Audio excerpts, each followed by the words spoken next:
परमात्म्याला बसवावा आणि मग या गोपाळांनी म्हणावं आज आमचा कान्हा राजा झालाय.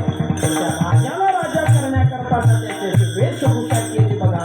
पावा मोहरी मोहरी काय काय केलं. त्याच्या कमरेला जो पितांबर होता त्याच्यावर शेला बांधला. त्याचा पावा त्या शेल्यामध्ये खोचला. सुंदर सुंदर मनातली फुलं शोधून आणली. त्याचे माळा तयार केली. माळा कृष्ण परमात्म्याच्या गळ्यामध्ये घातली. मग म्हणायला लागले आमचा कान्हा आज राजा झाला. एवढ्याला कोणी राजा होत नाही. त्या राजाला राज मुकुट घालायला दिला पाहिजे. वनामध्ये कुठे मुकुट गोपाळांनी वनातून सुंदर असा मयूर पुष्प शोधून आणावा. कृष्ण परमात्म्याच्या कपाळाला लावावा आणि मग म्हणावं आमचा कान्हा आज राजा झाला. एवढ्यानंही कोणी राजा होत नाही. राजा होण्याकरता त्याचा राज तिलक झाला पाहिजे. म्हणून तर छत्रपती शिवरायांनी रायगडावर स्वतःचा राज्याभिषेक करून घेतला.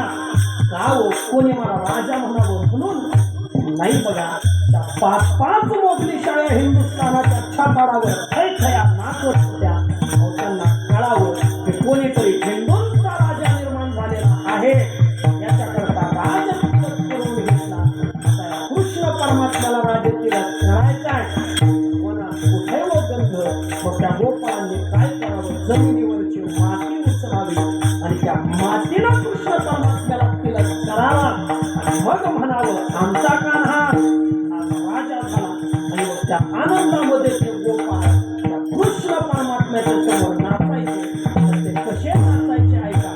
नाचा पाऊला देव नाचा पाऊला देव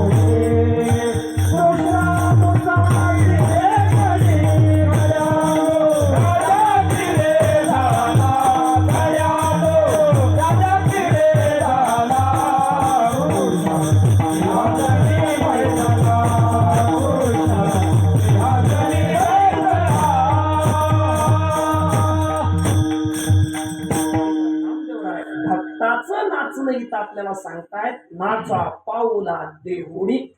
कृष्ण परमात्म्याच्या आनंदामध्ये हे गोपाळ नाचले. कसे नाचले. देवढ्या पावलानं. उद्या आता कल्पना करा आपण काय तंतोतंत करावं आणि जनाबाईंनी म्हणावं आळंदीकर. म्हणजे अशी फडाव चाल सांगावं लागते ना. आळंदीकर असं म्हटल्याबरोबर ज्ञानोबारांनी अभंग बोलावा. अभंग ज्ञानोबारांनी बोलल्याबरोबर रंग कीर्तनी बदला. मला जरा सगळ्या भजनांना जरा थोडं अंतर्मुख करायचंय. सगळ्यांना मला सुचलेला विचार आहे साहेब. मला काय विचार सुचला. वाळवंटात नामदेवरायांचं कीर्तन आहे आणि कीर्तनामध्ये म्हणायला कोण अभंग बोलायला ज्ञानोबा आहे. ज्या ज्ञानोबारांच्या कृपेनं उग 10-5 चाली आम्ही शिकतो. आणि एखाद्या चालीला जर असे तंत स्वर लागले अशी चाल झाली तर लोक म्हणतात वाह काय गाताय हो महाराज तुम्ही.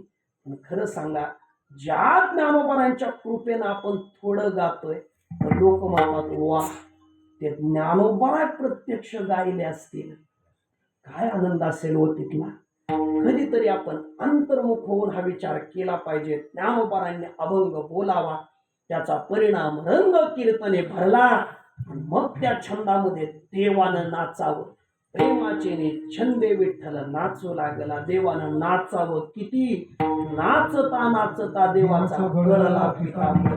म्हणजे हे भक्त माझ्या करता देवढ्या पावलानं नाचले तर मी त्यांच्या करता इतका नाचेल की पितांबर गळेपर्यंत नाचेल.